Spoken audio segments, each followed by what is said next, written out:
This is a special episode of the This Lyric That Truth podcast because this is kind of a behind the scenes podcast. It is. With producer Abby. Hey. Do you want to introduce yourself? Yeah, I'm Abby, and you never see or hear from me, but I'm always here. Because you actually kind of prefer to be off camera and do. off mic, really. This is a lot for me. I know. We were texting this morning, and you're like, I'm so nervous, and I don't know why. and then you said something so funny. You said, have you picked the lyric out of the song we're going to highlight? Which I never even thought I should do that. So I have two. Okay. Now, one of them is not a Christian song. We always do like to point to a Christian song, whether it's a song we're playing or not. But I'm wondering if you know the lyrics to the song "Wind Beneath My Wings." A little bit. Okay, let me tell you why I'm choosing this lyric for the show today. Right. It must have been cold there in my shadow to never have sunlight on your face. You were content to let me shine. That's your way. You always walked a step behind. So I was the one with all the glory while you were the one with all the strength. A beautiful face without a name for so long. A beautiful smile to hide the pain. Did you ever know you're my hero? So I was the one with all the glory, while you were the one with all the strength. A beautiful face without a name for so long. A beautiful smile to hide the pain. Did you ever know that you're my hero? And everything I would like to be. I can fly higher than an eagle. You are the wind beneath my wings. Okay. I love it. I feel this way about you, and I feel this way also about my husband, Dave, and let me explain, okay? Yep. Let me explain the connection there. I have a very public career. Mm-hmm. And not only do I work for this radio station here, but also I work for a couple of other radio stations around the country. But I cannot do this job without people like, first of all, my husband, Dave, who's very detail oriented, and he helps me so much where I really fall short. Yep. And when I came to you wanting to do a podcast and I wanted to team up with you because you're very, very detail oriented, you are the one that has made this whole thing work and go forward, and you make the connections and send out the emails and you hold me accountable. And so I just wanted to say thank you to start off. Well, thank you. You're, I love what I do for this too. you are the wind beneath the podcast wings. You remind me a little bit of an episode where we talked with Abbi Zirip.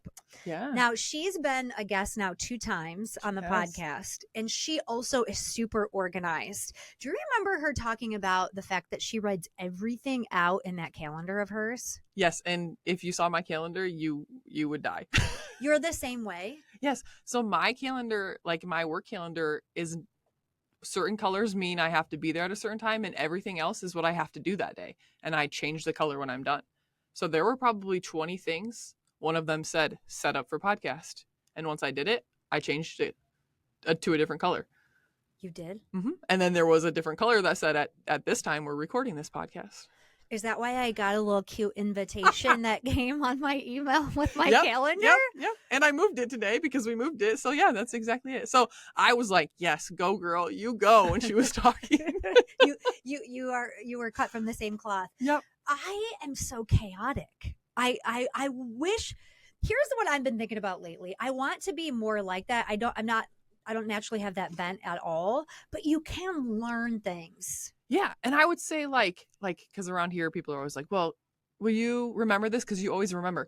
Well, no, I don't always remember, but I always write it down or put it in my calendar, or I send myself a text or an email. That's the only, and that's the way I sleep at night, because otherwise I'm going to lay there and be like, what am I forgetting? What did I not do today? What did I promise I'm going to do? What am I missing? So if I write it down, or I have like 3 different processes where I would check, where I would make sure it happens. And if I do it, then I'm like, okay, I can not hang on to it until it's time to deal with it because it's taken care of in my way. This is kind of blowing my mind. I'm not going to lie. I don't even want to show you my calendar. Dave is always frustrated with me because we'll be talking about something and I'll say, it's on the calendar. And he'll be like, no, it's not. And then he'll go, open your calendar. And it'll be on my calendar. And he goes, I've taught you this 100 times. There is a family calendar and a work calendar. Is yours in green? Yeah, it's in green. That means that's your own work thing. I don't see that. You need to put stuff that I need to see on the family calendar. Well, I thought I did, but you didn't, you crazy lady. There's so much. We have so many arguments about the family calendar. Yep. Oh, I want to get better. What I have really been enjoying about this podcast is I actually am learning so much from the people that we're talking to that it is changing my life, which is why I want everybody to listen. I agree. Because I want to start with something that really specifically changed the way that I do things. And then I want to hear from you as you sit and produce the podcast and listen to the audio and stuff, because I know you've got your own stories. Yeah. There was a really powerful discussion with Dave Roberts. Now, he's my husband. And I wrote down the episode. Look at me taking notes. Look at you. But now I don't have my glasses. Okay. Okay. It was the being. Oh, I wrote the note, but I didn't write what episode it is. He talked about changing up your routine in your day-to-day life and allowing yourself to become more interruptible. And here's how that played out in my life. I went to Meijer. I was in my typical hurry, but I was going in the store and a woman came over to me and she literally tugged on my sleeve and she said, "Are you Ceci with the radio station?" And I said, "Yes." And she said, "Would you pray for me?" She said, "I am donating my kidney to my niece and I'm really nervous about it and it's coming up." And she said the date was August 19th. And I said, "I'll remember that date because it's the day after my anniversary." And I said, "I will pray for you." And then I went along my day and later I thought back, I didn't pray for her in that moment. Yep. I allowed myself to be interrupted, but not all the way interrupted. And then a couple of weeks later, I was at a live broadcast at Family Fair in Holland, and she came up and she goes, "Oh, I get to see you twice in 1 month." And I was like, going, wait a minute. Oh, yep. And she said, "I'm the one that's donating the kidney." And I said, "Oh, I didn't get a chance to pray for you then, but can I pray for you now?" And she had tears coming out of her eyes, and I had a chance to make it right. And I was grateful for that discussion because it's teaching me to slow down a little bit. And even when I don't get 100% right, I can go back and I can try again and I can keep working at it. Right. And we can always be better. So that episode, we've talked about this but we talked a lot about the Meijer pickup, right? Because Dave gets out of the car and he opens the back and he makes conversation. And I am like, what? I do not leave my car. I do not. But you know what happens? And I didn't realize it until then. Usually my kids are in the car and my daughter is 3. And every single time, so they open the window, I say my last name. Yep, you can put it in the back. When they walk away, she'll say, "Mom, what was their name?" And I could never answer. I could never. And I knew she was going to ask, but I never remembered when they were standing there. And every single time. And I'm just like, that in and of itself. I didn't even let myself be interrupted enough to get their name, to see it on their name tag and say, "Thank you, so-and-so." And in little things like that. And how much does it mean to someone even just to say their name? Right. Right. Oh, it just makes the world so much better, you know? I'm going to pull up a text speaking on that interruptible episode. We also talked to Joy from the Joy Bus. Yep. And she's so inspiring in the way that she spreads joy. I'm so impressed with her. She texted me. Let me pull this up a second. And this was a funny way to start the text. She said, I don't have it. And, you know, maybe she sent it in an email, but she said, "I pulled a WWDD." And I love it. WWDD. And she said, in my mind, I thought, what would Dave do? Yes. And she was driving around in the Joy Bus and just was, or maybe picking up stuff for a Joy Bus mission or something. And she just was inspired. And she had several powerful conversations that day because she allowed her day and her schedule and her time to be interrupted. Yes. And I see, that's where I feel like I learned so much in that because of the way my calendar looks and the type of person I am task oriented. These are the things I have to get done, and I am head down and I'm getting them done. And so if you come into my office and talk to me, most of the time I'm still getting them done while I'm talking to you, and just little things like that. And so between Dave and hers episode, it was like, okay, slow down. They'll still be there when this conversation is done. They'll still be there tomorrow. You're never going to get to the end and get to walk away from, you know what I mean? That list is ever growing.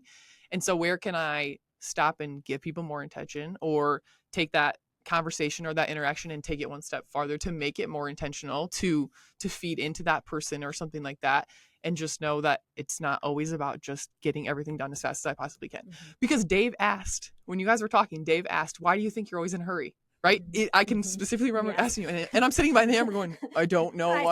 What would I say? What would I say if he was asking me? I don't know. I don't either. And to this day, I still can't tell you.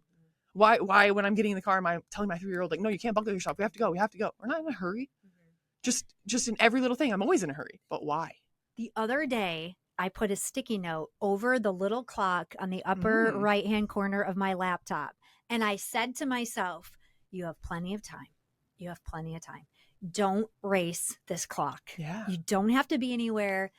Slow down. That's hard. It's so hard. I also, I am having and this is by my own design. So this is my own problem. I fully walked right into this chaotic situation willingly. So it is no one's fault but mine, but it is a chaotic week. There's too many things going on. I don't have enough time, perceived time to get them done. And I remembered a podcast when we talked to Dan Pierbolt, the marathon runner guy. Yep. Yeah. Let's go there. I love that episode. And I said, I cannot do everything right now in this hour, but I can get this amount done toward the goal and focus on that. And then when that one's done, okay, then I'll tackle the next thing. I remember him saying, I can't run 50 miles, but I can run 10 miles 5 times, or 5 miles 10 times. And so I use that a lot to think, yep, it's too much. All of it is just too much, but I can do this bit right now, and then I'll have enough to figure out the next thing. We all just need a Dan constantly walking with us, reminding us of these things. I know. Because my favorite line is still, that was harder than I anticipated. This is harder than I anticipated, but then it's done. But well, that was harder than I anticipated. Wasn't that incredible? Yes, that. And then what did he say when he gets to the hard part? Oh, there you are. I was expecting you. I forgot about that. When the pain comes. Yeah, you're not going to take me by surprise. You're not going to throw me off. I knew you were coming. Pain. Oh, that. And not even so in good. running, in life. I know that when I go home, the first hour of transitioning from work to home with my kids is the hardest. Everybody needs something right now. I want to get transition. I want to reset that. Oh, here it is. And we're going to, in 45 minutes, it will be over. And we make it through. And sometimes it was harder than I expected, but we do it because I was expecting you, and it only goes up from here. So good. We have to train our brains in different ways. And that's what this podcast is doing for me. It's just giving me so many tools in my tool belt.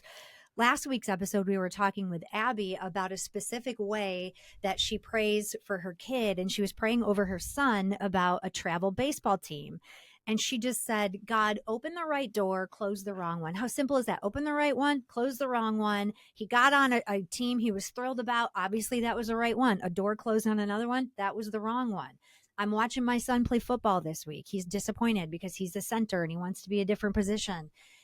Let's pray about it. Let's pray. If that's the door that God wants you to be at, he'll open it. If this is where he wants you to be, that's where you'll be. And someday you may find out why. And it might not be for a while, but there's always a reason that we don't see.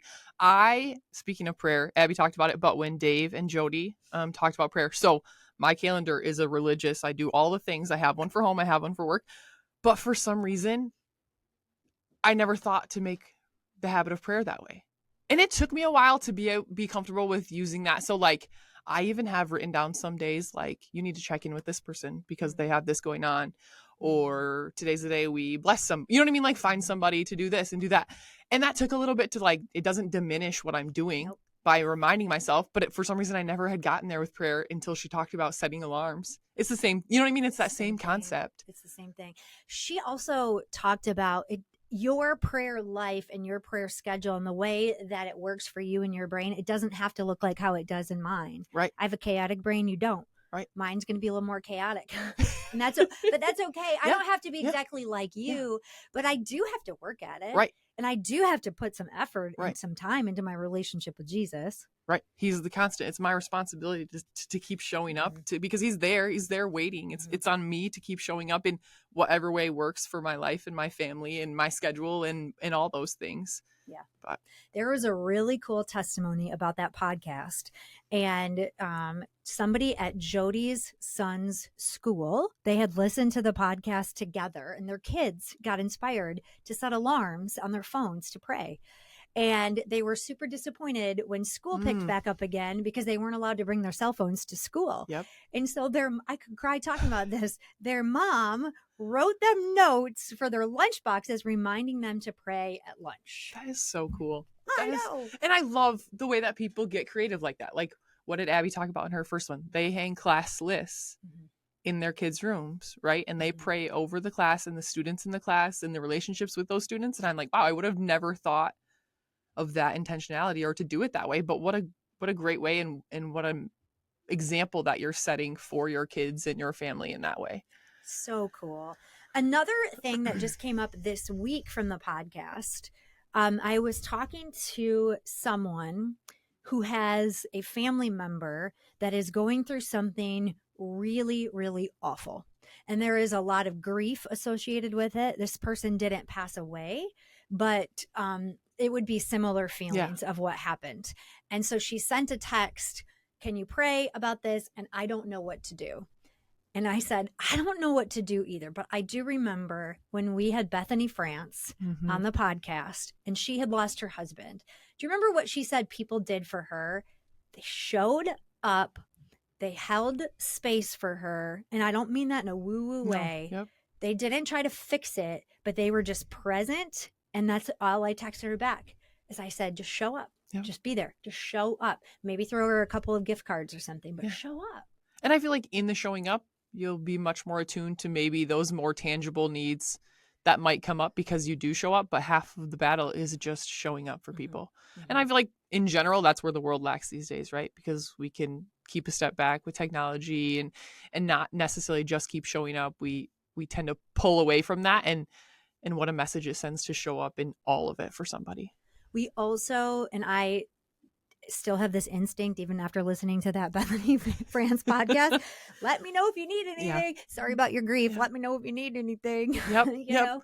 It would be my default because I am a little bit more of like behind the scenes, a pulled back. So I'm not quite so, I don't want to intrude, right?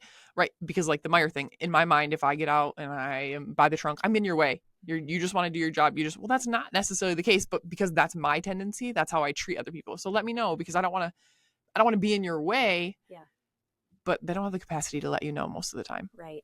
The other thing that really stood out to me from that particular podcast was how when you see somebody that is grieving actively or has been through something recently, you can talk to them about other things. Yeah. It doesn't, when you see them at Meyer, you don't, how are you? Yes. You can completely just, but do say hi, do acknowledge that you see them. Do not turn down because they see you and they know that you're there. And it gets harder the next time. When I graduated high school, I had someone tell me that in the next couple of years, when you see people that you graduate with in the store, go say hi, because your tendency is going to be, it's a little bit awkward. But if you don't do it that first time, you'll never be able to do it again. Well, I thought that when she was talking too, if you don't do it that first time, it just makes the next time you see them, you have to interact with them that much harder to bridge that gap. Whereas if you do it right away, then you build it and it's more comfortable the next time. Yeah, exactly. Is there anything from a podcast that stood out to you too? I'm trying to think of ones we didn't talk about yet. I made you make your list of notes and you're like, I already did, Cece. The other thing I loved last week, when Abby was talking a lot about putting the energy into the solution instead of the problem. Mhm. Because it's so easy to live in this is a problem, what am I going to do? I'm never going to, this is so, you know what I mean? Like, and all of that time could have been spent in finding a solution or in working towards a solution. And then it could have been taken care of. When we got off the air after recording that podcast, I said to her, I am in the middle of a problem. I said, I have double booked myself. I knew I was doing it. Mm-hmm. I knew that I was. Mm-hmm. I knew that I was doing it, and I knew I would have to figure it out. And it ate me alive. It was a holiday weekend. Yep. It was Labor Day weekend, and I had that swirling pain in my gut, knowing that I didn't do it. Yeah. I should have taken care of it that exact day, but I didn't do it. And then I let it fester over the weekend, and it didn't ruin my weekend, but it was bugging me. But it's there. It's always there. Just right there. Yeah, right there. Yes. It's like those tasks, you know, we talk about, like the thing that's been hanging out there and it's going to take me 20 minutes, but I don't do it. Well, it doesn't do you any good to keep putting that off. But I was just like, energy into the solution and not the problem can be in so many things, in the little things like she talked about, in the big things. It doesn't really matter what level it is if we just turn towards that energy into the solution. Yes. And not the problem. When I finally decided to face it, I sent an email and I said, here's some obstacles. Anybody want to throw an idea of some solutions to these obstacles that I have created? Yep. Sometimes we need other people's brains to get us around to the solutions that we need. That was still energy into the solution, right? The solution by sending the email. Another just small snippet of a conversation that impacted me too, because I noticed I think about snippets of conversations, and I don't mean to be over dramatic about this, but I feel like they're making me a better person. Yeah. Yep. And I'm learning and growing, and that's where I'm halfway through my life. I'm halfway through my life this year in November, and who says that the second half can't be so much better than the first half? With so many new skills. You don't have to stop learning and growing and being who you feel like you want to be. Exactly. We were talking to Laura Story, and she was amazing. Yes, I love her humble heart. I don't know if you can watch the podcast on YouTube, but her son, was he about 6 years old? Yes, I would guess so. Okay. I would think he was about 6 years old too. He was in the studio when we were recording, and that was just an aside. I just thought that was great. She just let him be a part of her life. She talked about being at the same church faithfully. I think she said 19 years. I think so too. And as a pastor's wife, and who has been the recipient of feeling the agony and the ache when people leave your community, it can be brutal. I was just like, thank you for being so faithful. Yeah. Thank you. I know she's seen some things over 19 years. She also talked about what she's learned to say is not like, well, that's the way we've always done it. Well, that's the way that we do it here. She kind of tries to say, well, let me bring you some wisdom based on the fact that we've already been down this road before, and here's what we found. She just kind of is more grace-filled instead of just like, well, this is the way it's done. Well, and she talked about the perspective that she can bring of like, you people don't know this, but 17 years ago, we prayed for this and we didn't see it and we didn't see it. And if I wasn't still standing here, we wouldn't realize that. I wouldn't get to see the full picture of that coming to fruition now, which Mike Gruppen also kind of talked about, planting the seeds and having to walk away, sometimes not knowing where that lands. And sometimes they come back and he does find out, but just the faithfulness of continuing to show up in the way that God has called you without really knowing sometimes how that ends, but doing your part in that journey, in that path. I thought that was so cool that they both touched on that aspect of it. Mike Gruppen shared that story about he does some ministry at the Speedway, and there was someone that was pretty aggressive against him as a Christian, and he was having a terrible time. But Mike had this bracelet on his wrist, which had some Bible verse or something, but it was kind of a cool bracelet. And so the guy's like, well, what's that on your bracelet? I don't know. Mike gave it to him, and the guy was just super rude and like ran away. You know, it wasn't great. And Mike was like, well, that's going nowhere. And a year later, the guy has given his life to Jesus, and he was considering, you know, some harming himself. And then he looked down at the bracelet, and then he looked up the verse that it represented. You just don't know. You just have to be obedient. People's reactions and responses to you sharing Jesus isn't really about you. No. And the faithfulness of showing up the next year, because my personality I would never walk back in there, because I would be so mortified that that the interaction got so aggressive that it caused a scene, that all these things I would never feel like I could show my face. But that's what God's called Mike and his team to do, and so he faithfully shows up. Yeah. No matter what that interaction looks like. I know. I've learned so much. We're so grateful that you take time out of your daily life and tune in and connect with us. I'm happy people can get to know you a little bit better. The wind's beneath my wings, so to speak. It's fun to be on this side. I will admit a little bit. Oh, okay. Only because every once in a while I'm like, I want to add something. Well, and they have a little text feature with this podcast app, but I am so blind I can't see it. I only want to use it in an emergency because I feel like it sparks everyone's panic. Exactly. Oh, exactly. Oh, we've had such good conversations and so many. We have a bunch of guests lined up, and we're going to be talking about worship in the coming weeks. I'm excited about that. I'm going to be talking to a woman who was really convicted to only sell clothes at her boutique that are sustainably made by, like, if you purchase them, then it helps women getting out of terrible situations or helps them support their families. So they're not made in sweatshops. So I'm excited to talk to her. Who else do we have? I'm going to be talking. I'm going to be sneaking in. Dave and I had our 24th wedding anniversary recently. Yes. And I just thought it would be interesting to talk a little bit about marriage. I think that's great. I mean, Dave married me and my husband. We did marriage counseling with you guys. And I feel like you can never stop learning in that space. I'm actually super excited to hear what you guys have to say. You have any questions for us? I'll think. Yeah, send me a text. Put it on my calendar. I thought, where are these magical invitations coming from on these calendars? You'll have to teach me your ways.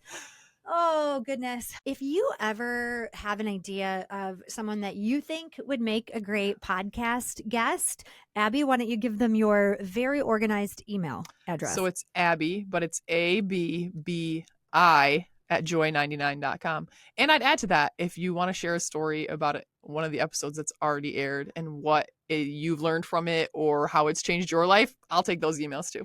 I got one more. That's what I was going to say.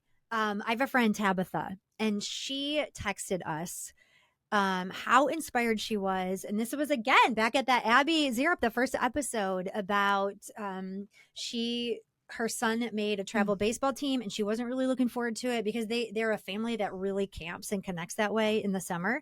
And she felt like that was going to really detract from that.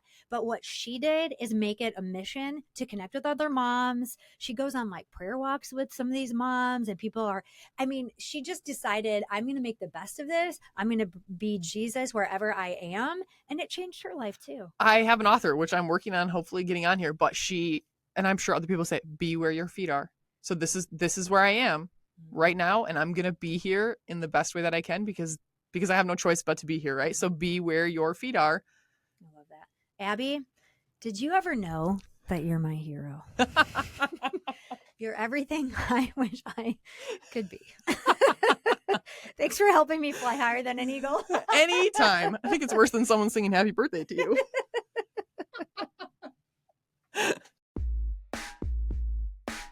Thanks for listening to today's episode of This Lyric, That Truth. If you were inspired by today's conversation, feel free to share it with a friend and leave a 5-star review. If you're looking for more hope and encouragement in your music, download the Joy Media mobile app for free wherever you download your apps. I'm Ceci, and I so look forward to sharing more in-depth conversations with you as we talk about the lyrics that encourage us and shape our lives. Meet me back here next week for another episode of This Lyric, That Truth.